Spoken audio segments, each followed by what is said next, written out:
Bismillahirrahmanirrahim. Assalamualaikum warahmatullahi wabarakatuh. Ya, selamat pagi semuanya. Hari ini kita memulai kembali pembelajaran online, meskipun belum bisa pembelajaran secara langsung, tapi mudah-mudahan tidak mengurungkan semangat kalian dalam pembelajaran kali ini. Seperti biasa, ya. Sebelum kita masuk dalam materi, silahkan kalian untuk berdoa masing-masing, berdoa di dalam hati. Dimulai.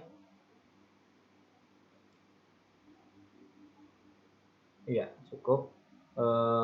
Pada materi sebelumnya kita sudah mengetahui yang namanya sifat-sifat turunan dan juga contoh-contoh dari soal-soal yang sering muncul mengenai materi turunan fungsi aljabar. Nah, pada pertemuan kali ini masih tentang turunan fungsi aljabar, tetapi kita akan masuk ke dalam materi yaitu turunan fungsi aljabar mengenai persamaan garis singgung dan garis normal. Coba perhatikan dari kurva di sini. Di sini adalah kurva y sama dengan fx ya. Kemudian di sini ada sebuah garis. Garis ini adalah garis singgung ya. Persamaan garis singgung. Kemudian setiap garis itu memiliki yang namanya gradien. Gradien di sini adalah sebuah kemiringan dari satu garis. Nah, yang menarik dari hal ini adalah untuk persamaan garis singgung, gradiennya adalah turunan pertama dari suatu fungsi fx. Jadi ketika kita ingin mencari sebuah turunan fungsi fx, maka yang kita dapatkan adalah gradien dari persamaan garis singgung tersebut, kayak gitu. Kemudian selanjutnya ada yang namanya persamaan garis normal. Nah, persamaan garis normal ini adalah persamaan garis yang tegak lurus dengan persamaan garis singgung, sehingga gradiennya kita dapatkan adalah M2 sama dengan 1/M1. Nah, di sini M1 misalkan kita untuk persamaan garis singgung, kemudian M2 di sini adalah untuk gradien persamaan garis normal. Nah, mengapa ini bisa demikian? Mengapa M2 sama dengan negatif 1/M1? Karena di sini kita ketahui bahwa persamaan garis normal dengan persamaan garis singgung ini adalah tegak lurus, maka jika kita mengalihkan antara M1 dan M2, hasilnya adalah negatif 1. Maka kita dapatkan untuk M2 di sini adalah negatif 1 dibagi M1. Itu mengapa persamaan garis normal memiliki gradien seperti berikut. Nah, contoh misalkan diketahui kurva fx sama dengan 3x kuadrat dikurangi 2x ditambah 1 di titik A 1,2. Nah, 1,2 ini ada yang menyebutkan satunya itu adalah A, B, kemudian 2-nya adalah B, kemudian ada yang menyebutkan adalah 1 itu adalah X, dan 2-nya adalah Y, itu sama saja. Jawab, misalkan yang nomor A. Nah, ingat di sini bahwa hal pertama yang harus kita lakukan adalah mencari turunan. Turunan pertama dari fungsi fx. Fungsi fx di sini adalah 3x kuadrat dikurangi 2x ditambah 1. Maka turunannya kita dapatkan 6x min 2. 2 dikali 3, 6. X-nya di sini pangkat 1. Dan turunan dari 2x adalah 2. Turunan dari 1 adalah 0. Nah, Pak, kok kenapa misalkan di sini bentuknya masih persamaan? Tenang, ini belum beres, ini belum selesai. Karena di sini coba lihat. Yang kita gunakan adalah variabel x. Di sini juga variabel x. Kemudian di sini di titik A x, y, di sini x-nya adalah 1, y sama dengan 2. Maka kita tinggal mensubstitusikan angka 1 ini ke dalam turunan yang pertama. Jadi kita dapatkan f aksen 1 sama dengan 6 dikali 1 kurangi 2. Jadi 6 dikurangi 2 sama dengan 4. Dan kita dapatkan bahwa gradien dari garis singgung di titik A adalah sama dengan 4. Kemudian yang kedua di sini B. Tentukan persamaan garis singgung di titik A. Nah, melalui titik A, B, misalkan di sini adalah titik A, B. Maksudnya titik A, B di sini adalah 1,2 di sini. Nah, rumusnya adalah Y dikurangi B sama dengan M dikali X kurangi A. Caranya adalah kita tinggal mensubstitusikan saja titik-titik yang ada di sini ke dalam rumus yang ada. Nah, Y dikurangi B, B-nya di sini adalah 2, sama dengan M di sini adalah gradien yang telah kita ketahui sebelumnya adalah 4. Kemudian X dikurangi A di sini adalah 1. Kita tinggal masukkan 1. Y dikurangi 2 sama dengan 4 dikali X, 4X. 4 dikali negatif 1, negatif 4. Nah, selanjutnya setelah kita dapatkan hal seperti ini nih, bentuk seperti ini, maka langkah selanjutnya adalah kita menyetarakan kedua ruas. Dalam artian mungkin lebih populer disebut pindah ruas kayak gitu, tapi yang benarnya adalah disetarakan dengan cara kita menambahkan menambahkan 2 untuk ruas kiri dan kita tambahkan 2 juga untuk ruas kanan, sehingga kita dapatkan Y sama dengan 4X dikurangi 4 ditambah 2. Kita dapatkan hasil akhirnya adalah Y sama dengan 4X kurang 2. Nah, itu adalah persamaan garis singgung di titik A. Selanjutnya yang nomor C, tentukan persamaan garis normal di titik A. Ya. Ingat di sini bahwa persamaan garis normal memiliki gradien negatif 1 per M1. Maka gradiennya kita dapatkan karena M1-nya adalah 4 ya. Sebelumnya kita ketahui, maka gradiennya adalah negatif 1 per 4.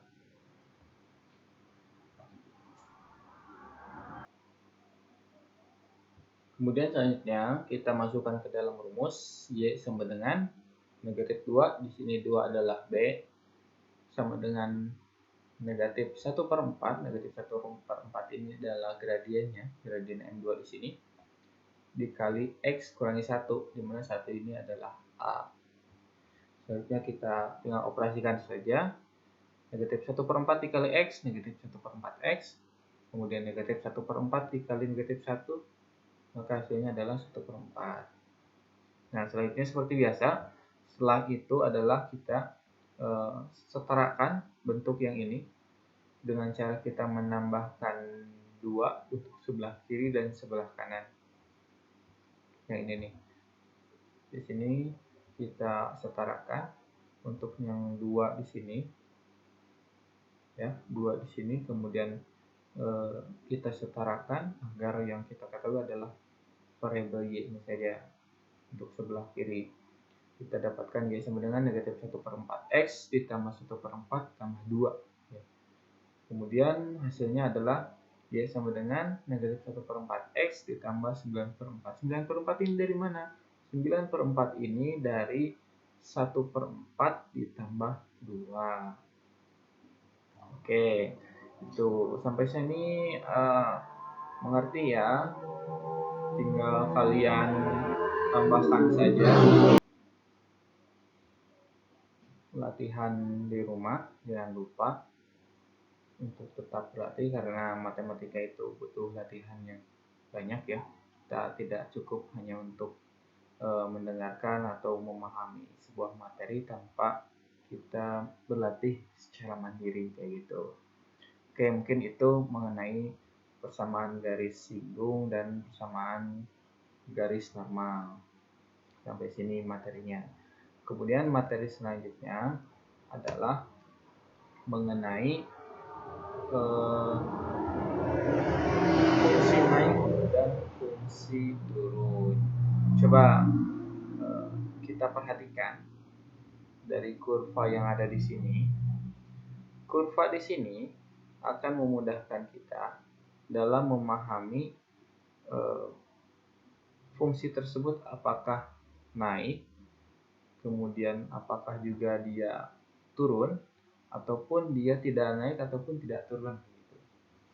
Nah, jika kalau misalkan kita membaca sebuah grafik itu kan ya, membaca sebuah kurva adalah dari sebelah kiri ke sebelah kanan. Nah, kita perhatikan untuk yang di sebelah kiri di sini sampai pada titik A yang di sini, ini fungsinya naik, Nah, khusus untuk titik A di sini, dia tidak naik dan juga tidak turun ya. Dia tidak naik dan juga tidak turun. Nah, untuk di sini fungsinya itu dinamakan fungsi atau titik stasioner. Dia itu tidak naik dan juga tidak turun. Dan selanjutnya untuk fungsi yang dari A ke titik yang di bawah di sini, dia fungsinya turun. Nah, lalu bagaimana kita mengetahui dari sebuah fungsi apakah fungsi tersebut adalah naik ataupun turun, ataupun juga fungsi tersebut adalah stasioner. Nah, caranya adalah kita lakukan turunan yang pertama ya. Kita turunkan fungsi yang pertama. Turunan yang pertama, jika dia itu lebih besar dari 0, maka fungsi tersebut adalah naik. Kemudian, jika turunan yang pertama tersebut adalah sama dengan 0, maka fungsi tersebut dinamakan stasioner. Dia tidak naik ataupun tidak turun. Kemudian selanjutnya, jika turunan yang pertama tersebut adalah kurang dari 0, maka fungsi tersebut kita namakan fungsi turun. Coba kita perhatikan contoh yang ada di sampingnya, biar lebih mengerti. Contoh, tentukan interval fx sama dengan 2x kuadrat dikurangi 3x dikurangi 2 ketika fx naik, gitu kan ya. Jawab. Langkah pertama yang harus kita lakukan adalah cari dulu turunan pertamanya. Turunan pertamanya di sini adalah fx sama dengan 4x 3. Ini dari mana didapatkan? Ini dari fungsi fx yang di sini. Kita turunkan ya. 2 kali 2 4. 4x, kemudian 3x kita turunkan jadi 3, dan negatif 2 kita turunkan adalah 0. Jadi kita dapatkan turunannya adalah 4x kurang 3. Nah, karena yang ingin diketahui adalah ketika fx naik, nih, maka f aksen x-nya itu harus lebih dari 0 ataupun lebih besar dari 0. Ingat yang di sini, f aksen x lebih besar dari 0 itu fungsinya naik. Nah, sehingga kita dapatkan f aksen x lebih besar dari 0, kemudian f aksen x-nya kita tulis lagi di sini 4x min 3 lebih besar dari 0, kemudian kita setarakan dalam artian mungkin dipindah ruaskan, negatif 3 ini sebelah kanan ya. Jadi 4x lebih besar dari 3. Kemudian kita cari tahu x-nya itu berapa. X sama dengan 3/4. 4-nya pindah ruas ke sebelah kanan. Jadi x lebih besar dari 3/4. Nah, kesimpulannya adalah, jadi interval fx sama dengan 2x kuadrat dikurangi 3x kurangi 2 ketika fx naik adalah x-nya harus lebih besar dari negatif 3/4. Itu dia mungkin hasilnya ya. Kemudian selanjutnya nih, masih tentang fungsi naik di sini, namun berbeda contohnya. Di sini angkanya sedikit agak lebih banyak. Nah, penting untuk diketahui contoh-contoh yang sangat bervariasi agar ketika menemukan di buku kah ataupun misalkan di jurnal internet kalian tidak kebingungan gitu. Di sini diketahui fx sama dengan 3x kuadrat. 3x pangkat 3 ya. 3x pangkat 3 ditambah 3 diketahui fx sama dengan x pangkat 3 ditambah 3x kuadrat dikurangi 9x ditambah 2 ya. Tentukan interval agar fx naik. Jawab. Seperti biasa kita harus cari dulu turunan pertamanya, yaitu f aksen x sama dengan 3 kita turunkan ke depan jadi 3x, x-nya 3 kurangi 1, jadi 3 kuadrat di sini, 3x kuadrat maksudnya. Kemudian 3x kuadrat di sini kita turunkan jadi 6x, 9x di sini kita turunkan, kita dapatkan 9. Nah, karena yang ingin diketahui adalah interval agar fx naik, maka seperti biasa, untuk diketahui apakah fx tersebut naik, f aksen tersebut harus lebih besar dari 0. Nah, kita tuliskan kembali f aksen x-nya di sini 3x kuadrat ditambah 6x kurangi 9 lebih besar dari 0 ya.